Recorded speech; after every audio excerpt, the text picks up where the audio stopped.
there's Rachel. Hello, Rachel. You okay? I'm here. I'm good. Sorry, guys. There we go. No, oh, you're all good. Me and Marty have just been talking about me and my windswept adventures of the day so far. You know what I mean, and the weather. But yeah, Oh, lovely. yeah, It's you ain't really missed much. windy. It is windy. Look at my hair. I've just got back as well, if you can't tell. Is it windy where you are? Is it windy Yeah. where you are? Is the weather bad? Oh, I see. I'm glad you've said that. I'm glad you've said that because it's been terrible. Yeah, I'm glad I'm in the studio, nice and safe and sound. You know what I mean? Not blown away. Yeah, it's good job we Honestly. ain't conducting this outside. We'll be up in the sky. But yeah, Yeah. I thought I'd be brave and go for a cycle this morning, but that didn't go very well. I'm just gonna move. That's the Wi-Fi. that is all good. That's all good. Thank you so much for getting in contact with us. Oh, it's all good. It is all good. Trust me. I mean, I absolutely loved it when I first heard it. I heard it about it's about a month ago now, I think, when you first got in contact. And I heard it and I was like, oh my God, this song's brilliant. Oh my God, I gotta get it on. I thought I'll just be patient though. I'll just wait and I'll see how the guys are doing and see what's happening and kind of just wait in the wings. But yeah, I absolutely loved it. Really relatable stuff. Really, really good.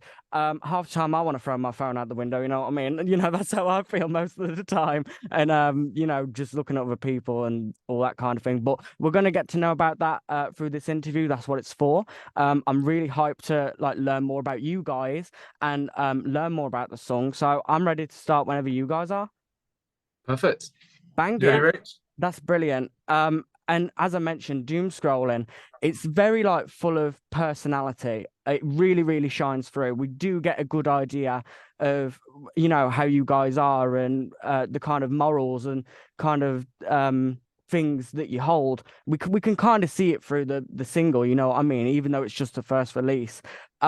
Is personality important to you guys? Is that shining through your music? Is that something you want to keep going with?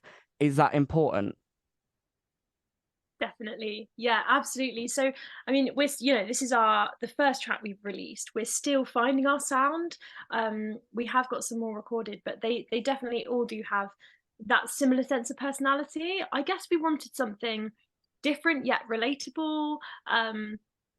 Almost like a little bit chatty, like a conversation, especially in our generation and people similar ages to us. I feel like sometimes the more kind of personable you are, although it might seem a little bit out there sometimes, it's more relatable. And I guess that's the main goal, isn't it? To help people and connect people through music. So the more relatable you are, the more the more easy it is to do that. So yeah, definitely. And I think probably we'll lean into more of it, but you always kind of test the waters first, and then as you find your sound, maybe go a bit further. So who knows what our tracks will be like in a year's time, but yeah. Yeah, exactly. And I mean, one of the great features I think from the single is the video. I mean, you just said, you're still trying to find your sound and stuff like that, but there's so much personality and there's so much going on in the video and in the song, and it really, really shines through. It's such a solid start. I interview a lot of people and they're kind of still unsure of themselves and not really sure how far they can go or where their career will go. And I think one of the main things that power you through and keep you going through your career is your personality. I think that's probably the most important thing. And my God, the video is full of it. Did you have fun filming that? So much fun. Martin, you take this one because you were in. Yeah, it was really good fun. We myself and Matt, the guitarist, are filmmakers outside of the band. And so we pulled upon those skills to create a fun music video about Rachel essentially doom scrolling on a toilet and that toilet transporting her through all these different locations. We created this toilet rig, which we genuinely did pull through a real church, a real school corridor, a real pub, and I mean, you can check it out. And it was so much fun to make and quite absurd, to be honest. I think there were moments I was pinching myself over the 2 days, being like, wow, we're actually pulling this toilet through these public places and filming it, which is kind of funny. But yeah, I mean, the sky's the limit for you guys because it's such talent. Making something like that, making a film like that and having everything you kind of want like shine through the video, you know what I mean? Do you guys have like a close relationship? How did you all meet? Is it easy like working with each other on like projects like this? So yeah, I've known Matt for a long time, since birth actually, because we're siblings. So, and then Matt and Marty met at a film festival in London a couple of years ago, and then Matt and I have always done music together. You know, clearly living in the same house and stuff. And then yeah, then we invited Marty to a couple of jams, and then it just like shot off, and we all just kind of put a lot into it, and a lot has happened quite quickly. We haven't actually been a band, not even for a year yet. Probably only like 9-10 months, so it's exciting. Yeah, I mean, so it's definitely like a family affair. I didn't know that. I'm really impressed. It's really cool, like having everyone involved, and like it's good to have a close relationship because, when you know each other best, that's where your best work comes out. You know what I mean? Is it hard mixing personal life with kind of like band life? Do you find it difficult maybe with like work and like balancing everything all together? Do you have like a good equilibrium? Yeah. Funky word. I don't know where that word came from. It can be tough, I think. Luckily, me and Matt are freelance, so we have jobs come in every now and again. They're usually only for a day or a few days here and there. So we get we get a very random schedule. So fitting the band in with that, sometimes you've got a week off and you put everything in for that week. Other times you'll be 2 weeks straight. And so, we take it in turns that when one person's busy, they take a bit more of the pressure, especially with being independent, the amount of marketing. Being in a band can be a full-time job, really, with all the marketing and writing. But yeah, and Rachel's the only one that's actually in full-time employment. So it's kind of... Yeah, I am. I work for myself as well, like the others. So you forgot that, Marty. I forgot that. We're all freelance. Yeah, there you go. That's how it works. So I can still getting to know each other. I can be flexible with my hours. Maybe he still has jet lag. We got that the other day. So, but also like running a business, I could easily put in all my time to that, and I could easily put in all my time to the band. And also, the kind of person I am, I always want to do a million different hobbies and all sorts. So I find it tricky to balance sometimes, but I think with the, as long as you find times that you're all free, then you can kind of do things on your own as well as kind of meeting up all together. So it's a balance that I think I'll always be trying to get right and never get perfect, but it's easier because we work for ourselves, basically. So yeah. Definitely. Really, really cool. And Doomscrolling, it's got like a very, very important message.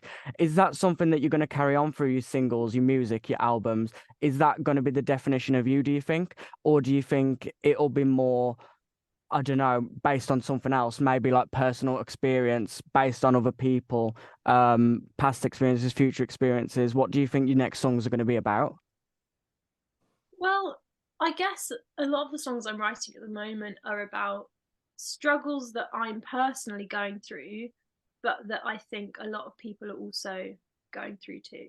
So one of our songs that's coming out soon is about kind of being in a big city surrounded by people, but how you can still feel lonely, and that's actually quite normal. And so, I guess that is personal experience, but my goal is to kind of be like, okay guys, this is normal, it's, and just normalizing that and being able to connect to people.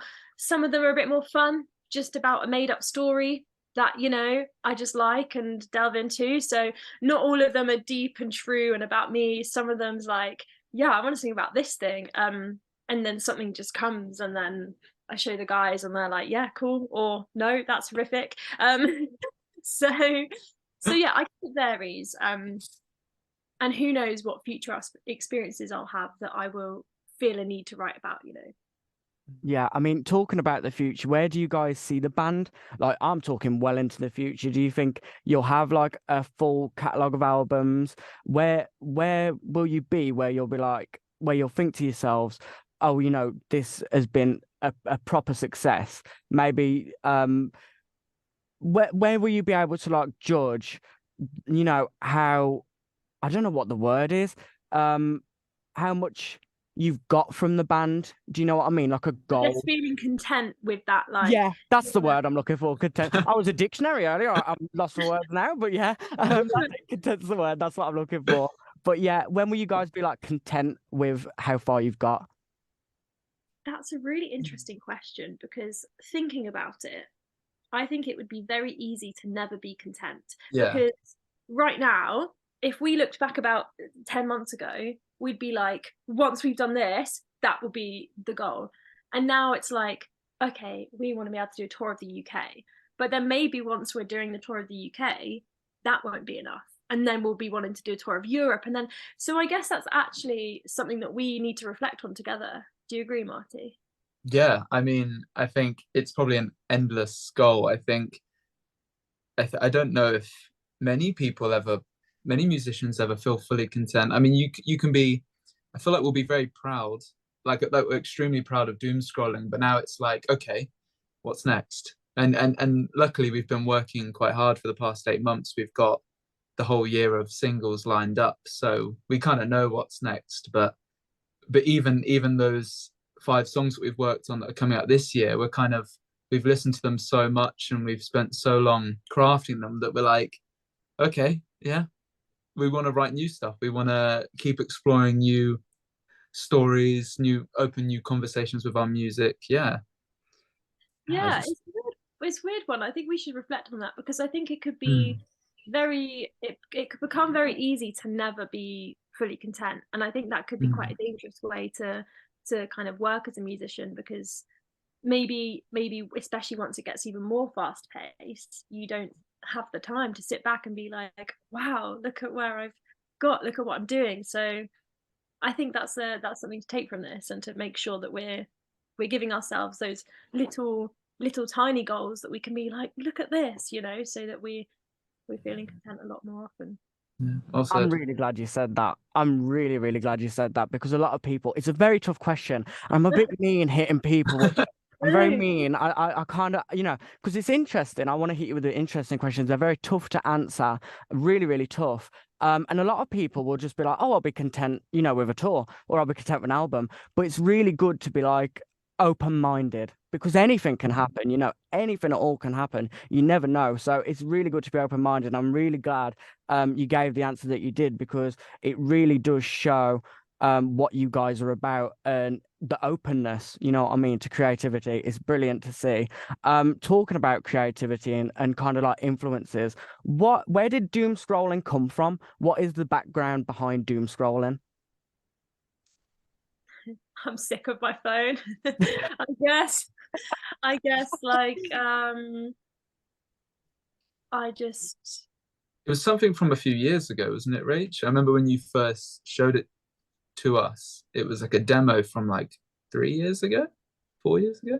3 years ago, I think, something like that. So it's clearly been an ongoing thing in the back of my head. And kind of how we write songs often is that, Matt and Marty will be jamming something, and back then this would have been just Matt, and then I'll kind of just improvise and sing, and then I think I just started singing about it, and then I was like, oh yeah, I need to, like, this is something that has been on my mind that I need to write about. And obviously you've listened to the song, it's about whiling away the hours, scrolling on your phone, comparing yourselves to others, living your life through a screen, all these things that are so easy to do now. Like, we can't live without our phones. Everything.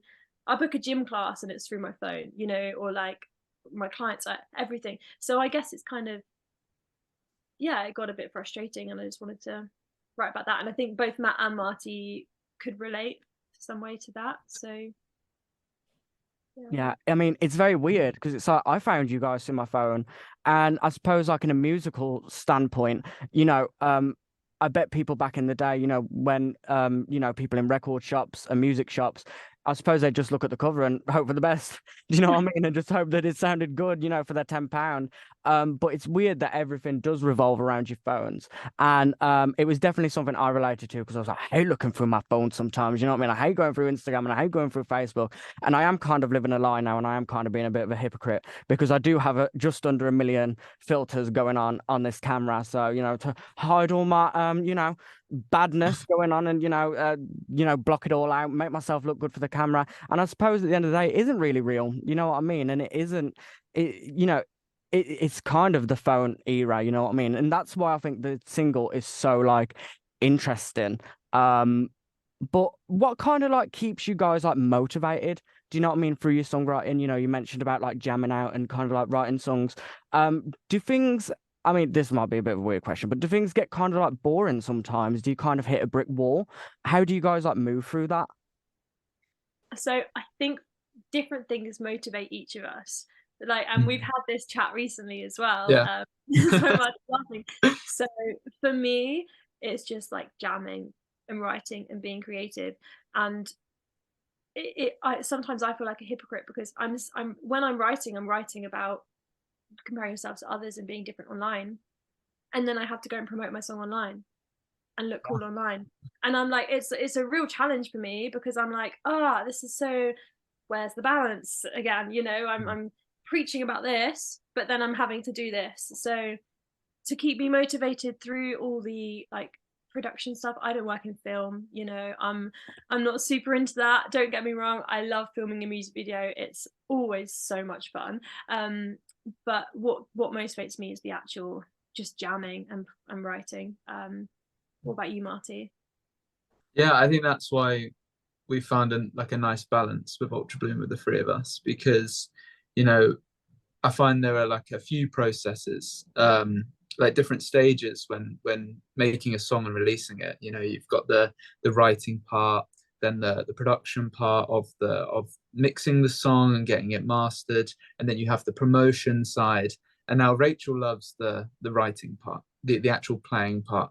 I love the promotion. I'm from an advertising background. I love the creation of, you know, getting the social media in place, contacting people, seeing how people react now that it's out. And Matt loves the production side. He's all about like the mixing and the mastering, which studio we're going to record it in, and what instruments we're going to use, and how it's going to kind of be formulated. So we each come into our element at different points, and that's what's really nice, because right now with the advertising for Doomscrolling, I'm in my element, but then soon we're going to start writing again, and Rachel's going to come in with a bound of energy, like, right, here's a bunch of new music. And I'm from our conversation recently, I know that I think we're getting close to doing maybe a week away to write again, which I know Rich is very excited about. So am I. I mean, there's so much talent on display. It's kind of rare to come across such a group of people that fit so well together and have kind of the balance on all these kind of like sides. Have you enjoyed this part? Have you enjoyed like having interviews? Have you had many interviews? Have you enjoyed talking with people? Is it weird that people kind of want to know about you? Is that weird? Yeah. Yeah, What starts as a crazy little idea in our head suddenly is turning into radio talks, and the music's actually, it's quite scary. What do you think, Rach? Yeah, I agree. I didn't think I'd enjoyed this part of it, because I honestly just fully care about the actual writing and performing. But actually talking about it and being able to be honest about the process and about what it's about, I didn't really think that I'd be able to do that. But being able to do that, I'm really enjoying, because I can also be honest about how we feel and how we work and what the song is about, so people definitely know, even though I'm sure it's obvious because it's called Doomscrolling. But you know, like just like, it's nice to get into the nitty-gritty and to be able to express that from the beginning. And just so people know us as people a bit more. You know, it's so easy to see a photo online and be like, oh, look at these people. But then, you know, until you actually have conversations. So yeah, I definitely really enjoyed the interviews. Yeah. I mean, I think it's very easy to get lost behind your music and get lost behind like the images that you see online. And I think one of the things that you guys will kind of like see soon as you grow bigger and bigger is that fans want everything. They want photos, they want videos, they want interviews, they want merch, they want everything. You know, it's never enough. You know, until like they're satisfied. So it's really great for people just to get to know you guys a bit better and kind of see the people behind the music and see how all this kind of like happens. And maybe sometimes people interpret things the wrong way. And you know, it's good to kind of like clear stuff up and stuff like that. So it's a very good opportunity for you guys to be like, you know, talking as much as you can. Have you guys had chance to like perform together in kind of like a live setting? Have you had like a favorite performance, or is that something that's going to happen in the future? Rach, do you want to explain what happened in Japan? Oh, Sure. Japan. So we haven't done a proper live performance yet. But we really want to. And we were recently in Japan filming a music video that will be coming out soon. Ooh. In a few months anyway. And it was like one of our last nights, and we were walking past somewhere and someone said there was an open mic at that place that night, and the only slot was at 11:15 p.m. and then we had filming to do, so we like went to somewhere else in Tokyo, and we were doing our filming, and then it got to like 10:50 p.m. and we were like, we can make it. So me, Matt, and Marty like ran for the tube, jumped on. We're like discussing on the tube, what songs are we gonna do? Like all of this. Will they have a guitar? Because we didn't have instruments with us. We turned up just in time. Which, by the way, normally for an open mic, I would love to go at the beginning and watch everyone. That is what I would normally do. It was just the situation that didn't allow us to do that.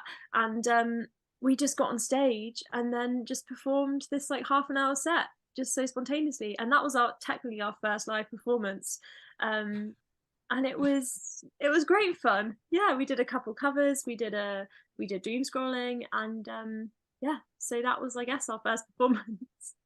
Amazing. Amazing. Oh, Marty, did you want to say something? Sorry, I'm cutting. No, it's all right. The same basically what Rach said. It was very random, spontaneous, but I think we'll remember that forever. So, like, what a first gig. I mean, we were both in bands before. My band actually supported their old band, and we also met through like on the London gigging circuit as well. So to actually be able to perform together was really good fun, and see how we connected on stage, which I think we did. I think we were all absolutely glowing afterwards. So I can't wait for us to actually start gigging our music properly. Yeah, that's amazing. I mean, what a great story, you know, so good to hear. And I mean, that's with no preparation. You know what I mean? I mean, think about what you guys could be doing, you know, with like preparation rehearsals, you know what I mean? And if you can pull that off for half an hour, you know what I mean? Like, and holding an audience for half an hour, you know, it's not easy to do. That's brilliant. Absolutely brilliant. But like, what singles do you think are going to be coming out in the future? Is there anything for our fans here in Stoke to look forward to? Performances, EPs, anything like that? Any dates you kind of want to mention? If there are any. Yeah, definitely. Like I said earlier, we've got a whole year of singles planned, and that will perhaps become an EP at the end of the year. So there's lots to look forward to. Our next single will probably be announced in the next month or so. So yeah, follow our socials, and yeah, stuff's definitely coming. There won't be. Sorry, go for it, Rach. I was going to say, I would tell you the name of the new single, but I actually don't know which one's coming out next. I haven't done my revision, so I'm not going to say anything in case it's the wrong one. That's fine. That is fine. Don't worry. But yeah, we're all really hype here in Stoke to be hearing everything. I'm really excited to introduce everyone to Doomscrolling across the station. I think people are going to love it. Yeah, I'm just really hyped to get all of this stuff out, and I think people are gonna love you. I think you're great. I think you're absolutely fab. Thank you so much. And just like a big massive thank you for coming along and sitting and chatting with me. It's great for our audience in Stoke to kind of get to know you guys a bit better, and for me to get to know you a bit better. You know, it's been great to really chat, interesting. absolutely. But yeah, I hope you guys have enjoyed it, and yeah, I'll let you guys go. Thank you for coming along. Thank you so Pleasure. much. This has been Thank super you, fun. guys. I really enjoyed it. Brilliant. Thank you. Thank Thanks, you. Ross.